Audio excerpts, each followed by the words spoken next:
안녕하세요. 오늘은 소프트웨어 개발 분야의 전설적인 명저죠. 제럴드 와인버그의 퀄리티 소프트웨어 매니지먼트, 줄여서 QSM의 세계로 깊이 한번 들어가 보겠습니다. 네, 이게 그냥 책 한 권이 아니고요. 페이퍼백으로는 4권, 전자책으로는 무려 9권에 달하는 아주 방대한 시리즈거든요. 맞습니다. 그중에서도 오늘 저희가 아주 집중적으로 파헤쳐볼 부분은 Curing the Addiction to Incongruence, 즉 부조화 중독 치료학이라는 아주 도발적인 제목의 장입니다. 그렇죠.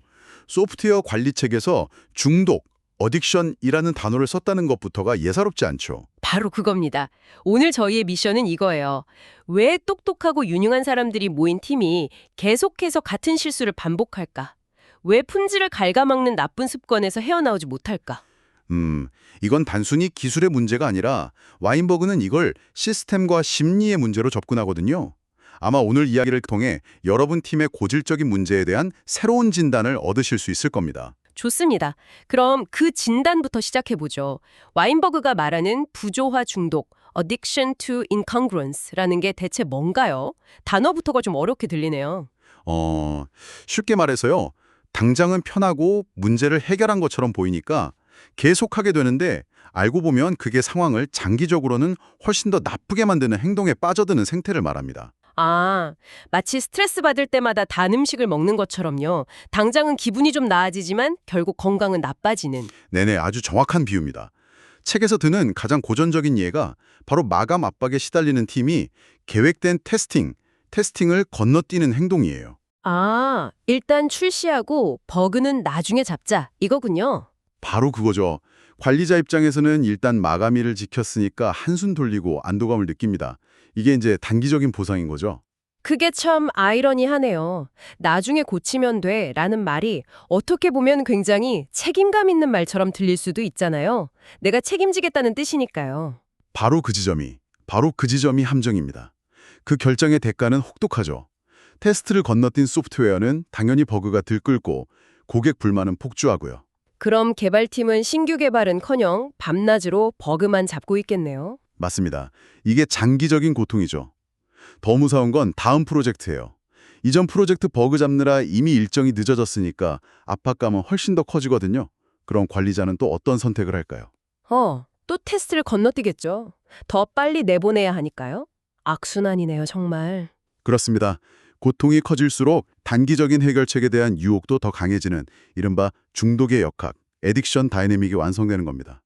책에 나오는 다이어그램 피겨 1-1이 이걸 아주 명확하게 보여주죠. 듣기만 해도 숨이 막힙니다. 그럼 이런 중독 상태에 빠졌을 때 보통 사람들은 어떻게 해결하려고 할까요? 책에서는 효과 없는 가짜 치료법들을 먼저 소개하던데요. 네, 가장 먼저 떠오르는 게 강제와 금지, force prohibition이죠. 그냥 하지 마, 이런 건가요? 맞습니다. Just say no 전략이죠. 예를 들어 개발자들이 급하다고 마음대로 코드를 고치는 걸 막기려고 아주 엄격한 형상 관리 시스템, Configuration Management 시스템을 도입하는 겁니다. 잠시만요. 그건 소위 코드 패칭을 막는다는 말씀이시죠? 네, 그렇죠. 중앙에서 딱 통제하는 시스템을 만드는 거죠. 아니, 그런데 그건 좀 이상한데요. 보안 규정처럼 이건 절대 하면 안 된다고 막는 건 모든 조직에서 하는 일이잖아요. 그게 왜 효과가 없다는 거죠? 물론 안전장치 역할은 하죠. 하지만 중독이라는 관점에서 보면 그건 행동만 억지로 막는 임시 방편일 뿐이라는 겁니다. 아, 핵심은요, 그 금지된 행동, X가 마법 같은 해결책이라는 그 중독자의 근본적인 믿음을 전혀 바꾸지 못한다는 데 있어요. 결국 어떻게든 다른 방법을 찾아낸다는 거군요. 그렇죠. 개발자들은 어떻게든 그 시스템을 우회할 방법을 찾아내거나 아니면 시스템 때문에 일이 더 느려진다며 불평만 하게 됩니다. 중독 자체는 그대로 남아있어서 감시가 조금만 느슨해지면 바로 예전 방식으로 돌아가 버리죠. 결국 감시 비용만 늘고 조직의 신뢰는 깨지고 역효과만 나겠네요. 맞습니다. 사람들의 근본적인 믿음을 바꿀 수는 없는 거죠. 알겠습니다. 그럼 접근을 좀 바꿔서 그 행동을 할 때마다 벌을 주는 건 어떨까요? 처벌, 퍼니시먼트 말입니다. 테스트를 건너뛴 팀에게 직접적인 불이익을 주는 거죠. 그 방법은 책에서 불난집에 기름을 붓는 격이라고 설명합니다. 책의 다이어그램 피겨 1, 2를 보면 처벌 Y가 기존의 고통을 오히려 더 증가시키는 걸로 나와요. 스트레스가 2배가 되겠네요. 일은 일대로 힘들고 처벌에 대한 공포까지 더해주니까요. 바로 그겁니다. 그 고통에서 벗어나고 싶은 마음은 더 간절해지죠. 그러면 들키지만 않으면 돼 라는 생각으로 어떻게든 문제를 숨기려는 유혹은 이전보다 훨씬 더 강해질 수밖에 없습니다. 와, 제가 예전에 일했던 곳이 딱 그랬어요. 버그를 보고하면 보고한 사람이 야근해서 해결해야 하는 분위기였거든요. 결과요, 아무도 버그를 보고하지 않았습니다. 다들 쉬쉬하고 숨기기 바빴죠. 정말 완벽한 예시네요.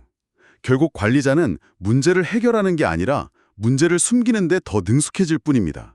와인버그는 이런 상황이 계속되면 결국 시스템 전체의 붕괴로 이어진다고 경고합니다. 점점 암울해지는데요. 강제도 처벌도 안 된다니. 그럼 좀 더 부드러운 접근은요. 문제아를 도와주는 것처럼요. 책에서 말하는 구조, 레스큐가 그런 개념 같아요. 맞습니다. 중독자의 고통을 덜어주려는 일종의 회유 전략, placating strategy입니다. 고통이 문제니까 고통을 줄여주면 해결될 거라는 생각에서 출발하죠. 소프트웨어 개발 환경에서는 그게 어떻게 나타나나요? 책에서 아주 통찰력 있는 비유를 들거든요. 19세기에 아편 중독을 치료하려고 모르핀을 처방하고 나중에는 모르핀 중독을 치료한다고 더 강력한 헤로인을 사용했던 역사처럼요. 아, 소프트웨어 세계에서도 비슷했죠. 다루기 힘든 어셈블리어 중독의 치료제로 포트란이 나왔고 예측 불가능한 천재 프로그래머에 대한 의존도를 없애겠다고 시오볼이 나왔고요. 결국 하나의 중독을 다른 중독으로 대체하는 셈이군요. 근본적인 문제는 그냥 둔 채로요? 정확합니다. 혹은 더 작은 단위에서는 구조자가 중독자와 상호 의존적인 관계에 갇히는 경우가 생겨요. 책에서는 이걸 공동중독, 코어딕션이라고 부릅니다. 공동 중독이요? 네. 예를 들어 팀의 에이스 프로그래머가 실력이 부족한 동료의 일을 계속 대신 해결해주면서 문제를 덮어주는 거죠. 와, 이 구조라는 개념 이거 정말 흥미로운데요. 좋은 의도로 동료를 돕는 행동이 실제로는 공동 중독이 돼서 둘 다 망가뜨리는 길이라는 거잖아요. 그렇죠. 구조자는 동료에게 고맙다는 말을 들으며 단기적인 만족감을 얻고 자신의 중요성을 확인받습니다. 하지만 도움을 받는 동료는 스스로 성장할 기회를 영원히 잃게 되죠. 팀의 근본적인 문제는 해결되지 않은 채 그냥 덮어지기만 하는 거군요. 맞습니다. 결국 구조자까지 함께 그 중독의 순환에 갇히게 되는 겁니다. 알겠습니다. 강제, 처벌, 심지어 구조까지 모두 더 깊은 함정이라는 걸 알았습니다. 그럼 대체 뭘 어떻게 해야 이 지독한 중독에서 벗어날 수 있을까요? 와인버그는 훨씬 더 섬세하고 시스템 전체를 이해해야 하는 3단계 전략을 제시합니다. 책의 다이어그램, 피겨 1, 2, 4에 그 해법이 담겨 있죠. 첫째, 문제 행동 X를 일단 금지하라. 잠깐만요. 아까 금지는 효과가 없다고 하지 않으셨어요? 네, 좋은 지적입니다. 여기서의 금지는 단독으로 쓰이는 게 아니라 전체 전략의 첫 단추일 뿐이라는 점이 다릅니다. 나쁜 행동은 일단 멈춰야 악순환의 고리를 끊을 수 있으니까요. 일단 멈추고 나서가 중요하군요. 그렇죠. 가장 중요한 두 번째 단계가 이어져야 합니다. 바로 효과적인 대안 Z를 제공하라. 목발을 그냥 빼앗는 게 아니라 제대로 걸을 수 있는 새로운 방법을 가르쳐줘야 한다는 거군요. 바로 그겁니다.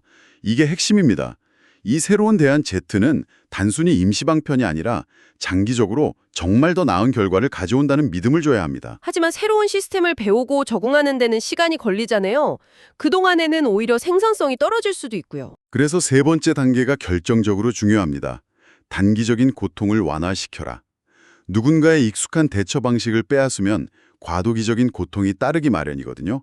그 고통을 조직이 함께 감내해줘야 합니다. 안전망을 만들어주는 거군요. 네, 일종의 안전망이죠. 새로운 행동, Z가 뿌리내릴 수 있도록 안전한 공간을 만들어주는 겁니다. 예를 들어 아까 말씀드린 코드 패치를 금지하고 새로운 시스템을 도입했다면 팀이 그 시스템에 익숙해지는 동안에는 프로젝트 일정이 조금 지연되더라도 그것 때문에 팀을 처벌하지 않는 유예 기간, 그레이스 피리어드를 공식적으로 주는 거죠. 관리자가 이 전환 과정의 고통을 이해하고 보호해주고 있다는 신호를 명확히 보내는 거네요. 맞습니다. 이건 단순히 행동을 바꾸는 게 아니라 팀의 믿음의 체계를 바꾸는 일이거든요. 책에 기여한 웨인 베일리가 지적했듯이 새로운 방식 Z가 가져오는 개선 효과를 가능한 한 빨리 눈에 보이게 만들어주는 것도 중요합니다. 작은 성공 경험을 통해서 믿음을 심어주는 거군요. 그렇죠. 이 새로운 방식이 정말로 우리를 덜 고통스럽게 해주는구나 하는 믿음을요. 이 내용은 저희가 이 책의 다른 장에서 살펴봤던 메타 측정, 메타 메저먼트와도 깊게 연결되는 것 같습니다. 조직이 품질 위기에 빠졌을 때 나타나는 징후들 있잖아요. 네네, 부정확한 언어를 쓰거나 결과물을 자꾸 분실하거나 하는 것들이요. 맞아요. 그런 것들이 바로 이 중독 사이클에서 나타나는 고통스러운 증상이라고 볼 수 있겠네요. 정확합니다. 그리고 그게 정말 무서운 점이죠. 조직이 모르면서 안다고 생각하거나 소통 창구를 스스로 차단할 때 그들은 이미 중독적인 패턴에 깊이 빠져 있는 겁니다. 아, 현실을 외면하는 거군요. 네, 데이터를 무시하고 문제 보고를 꺼리는 행동 모두 고통스러운 현실을 외면하려는 중독 증상인 거죠. 조직은 스스로 눈과 귀를 막고 있기 때문에 자신들이 중독 상태라는 것조차 인식하지 못하게 됩니다. 그렇다면 이 모든 중독적인 모습은 책의 마지막에 제시되는 길잡이, 또 웨이파인더라는 이상적인 관리자 상과는 완전히 반대겠네요. 맞습니다. 길잡이는 부조화가 없는, 즉 일치된 콩그루엔트 관리자의 상징입니다. 책에서는 고대 폴리네시아의 항해사들을 예로 드는데요. 그들은 지도나 나침반 없이 오직 바다의 미세한 너울, 새의 비행 패턴, 구름의 색깔 같은 수많은 신호들을 종합해서 광대한 태평양을 항해했습니다. 와, 하나의 지표에만 의존하지 않고 주변의 모든 데이터를 종합해서 최적의 경로를 찾아내는 거군요. 바로 그겁니다. 숙련된 소프트웨어 관리자도 마찬가지죠. 공식적인 보고서뿐만 아니라 팀원들의 표정, 회의 분위기, 코드에서 풍기는 미묘한 냄새 같은 수많은 신호들을 감지하고 올바르게 방향을 잡습니다. 그들은 테스트 건너뛰기 같은 단 하나의 단순한 해결책에 중독되어 있지 않아요. 망치만 들고 모든 문제를 못으로 보는 그런 관리자와는 정반대의 모습이군요. 그렇죠. 결국 오늘 논의의 핵심은 복잡한 프로젝트를 관리하는 것은 하나의 만병통치약을 찾는 게 아니라 우리 팀과 조직에 뿌리 깊게 박힌 중독적 행동 사이클을 인식하고 그것을 깨는 데 있다는 것이군요. 그렇습니다. 가장 먼저 우리에게 이런 패턴이 존재한다는 사실 자체를 인정하는 용기가 필요합니다. 그리고 왜 단순한 해결책이 실패하는지 이해하고 더 나은 대안과 과도기적인 고통을 감싸주는 지원을 포함한 실질적이고 시스템적인 변화를 실행해야 하는 거죠. 마지막으로 여러분께 생각해볼 질문을 하나 던지면서 마무리하겠습니다. 이 책에서는 테스트를 건너뛰거나 코드를 임시로 수정하는 것과 같은 명확한 기술적 중독을 다뤘습니다. 그렇다면 여러분의 업무나 팀에서 목격한 겉으로는 잘 드러나지 않지만 그만큼 강력한 중독은 무엇이 있나요? 예를 들어 어려운 결정을 미루기 위해 끝없이 회의만 반복하는 행동 같은 거요. 아, 좋네요. 또는 실제 진행 상황을 마주하기 두려워서 화려하지만 의미 없는 보고서 작성에만 매달리는 행동처럼요. 단기적으로는 모두에게 위안을 주지만 장기적으로는 팀 전체를 서서히 병들게 하는 그런 행동 말입니다. 한번 생각해 보시면 좋겠습니다.